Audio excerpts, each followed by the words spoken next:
చూడండి, ఈ బాబుకి సర్జికల్ సూచర్స్ వేశారు నీ దగ్గర. సో దానికి సంబంధించి డ్రెస్సింగ్ చేయించుకోవడానికి వచ్చారు మన దగ్గరికి. సో ఇది గవర్నమెంట్ హాస్పిటల్లో వేశారంట సూచర్స్. సో వైట్గా కనిపిస్తుంది చూడండి చుట్టుపక్కల. సో అక్కడ అనేది మన దగ్గర ఉన్నటువంటి పిరపిన్ గేజ్ అనేది అక్కడ అప్లై చేయడం జరుగుతుంది. దీన్ని కొటీసీల్ అంటారు.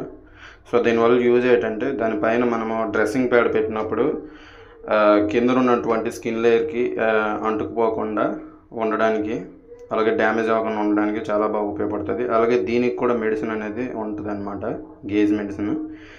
సో దీన్ని ఇంకో రకంగా ఉపయోగపడుతుంది. ఇది తిమ్మురు ఎక్కడానికి కూడా చాలా బాగా ఉపయోగపడుతుంది. సో అందువల్ల ఈ నెట్ అనేది అక్కడ వేయడం జరుగుతుంది అన్నమాట.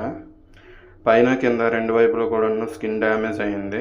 బ్యాడ్ టిష్యూ అనేది ఫామ్ అవ్వడం వల్ల దానిపైన అప్లై చేయడం జరిగింది. అలాగే మధ్యలో సూచర్స్ అనేవి ఉన్నాయి. సో ఇంకో విషయం ఏమిటంటే, ఈ కుటీసీల్ అనేది అవన్నీ చెప్తున్నాను. ఈ కుటీసీల్ దేనికి ఉపయోగపడుతుందో కుర్రోడు కూడా చెప్పడం జరిగింది.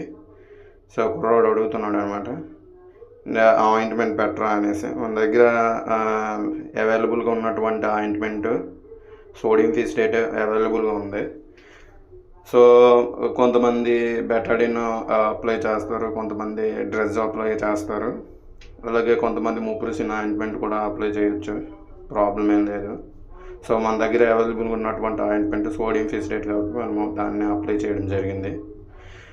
సో దానిపైన ఇంకేంటంటే డ్రెస్సింగ్ ప్యాడ్ అనేది అప్లై చేస్తాము. డ్రెస్సింగ్ ప్యాడ్ అనేది 2 లేయర్స్గా అప్లై చేయాల్సి ఉంటుంది. ఎందుకంటే సూచర్స్ ఉన్నాయి కాబట్టి, అలాగే గేజ్ అనేది ఎక్కడ తడిసిపోద్ది, ప్యాడ్ అనేది పాడవకుండా ఉండడానికి డబుల్ ప్యాడ్ అనేది అప్లై చేయడం జరుగుతుంది. చూడండి, ముందో ప్యాడ్ పెట్టాం కదా, దీనిపైన ఇంకో ప్యాడ్ అనేది అప్లై చేయడం జరుగుతుంది. చూడండి, సో 2 ప్యాడ్లు పెట్టేసి దానిపైన సర్జికల్ టేప్ ఉంది చూడండి, ఆ టేప్ అనేది 2 లేయర్స్గా అంటించడం జరుగుతుంది. సో కొద్ది పొడవుగా తీసుకోవాలన్నమాట. ఎందుకంటే అక్కడ సాలిడ్గా ఉండడానికి, అలాగే మనము బ్యాండేజ్ వేసినప్పుడు కూడా అది తట్టుకొని ఉండడానికి రెండు భాగాలుగా తీసుకొని అప్లై చేయాల్సి ఉంటుంది టేప్లో. అప్పుడు కొద్దిగా పట్టు ఉంచుతుంది అనమాట దెబ్బకి అది. సో వేసిన తర్వాత అబ్బాయి చూడండి అసలు ఫోల్డ్ చేయలేకపోతున్నాడు, కాలు బాగా సివియర్గా డ్యామేజ్ అయింది.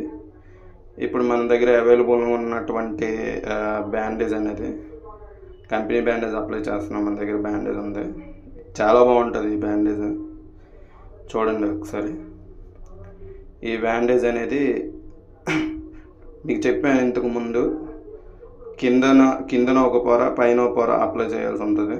మిడిల్లో కట్టు సంబంధించినటువంటి ముడి వచ్చినట్టు చేస్తాం. ఇగో చూడండి, కిందికి పెట్టాను. ఇప్పుడు ఆ అబ్బాయి పైకి లేపలేకపోతున్నారు. నేను చెప్తున్నాను కొద్దిగా పైకి లేపండి బాబు అనేసి, లేపలేకపోతున్నారు.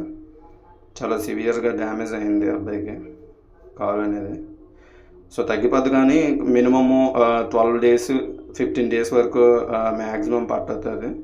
అలాగే ఆ బాబుకు చెప్పాను, వాటర్లో తడపకూడదు. ఒకవేళ వాటర్లో తడిపినట్టయితే వాటర్ అనేది దాని వల్ల లోపలికి ఇంజెక్ట్ అయ్యి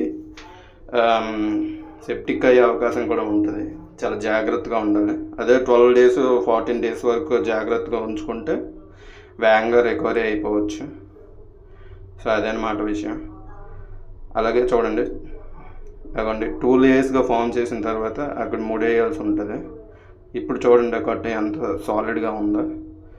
ఒక మినిమము 3 or 4 days వరకు ఇంజురీకి ఆ బ్యాండేజ్ అనేది చాలా బాగా ఉపయోగపడుతుంది అన్నమాట. చూడండి, అదిగోండి అయిపోయింది అంతే.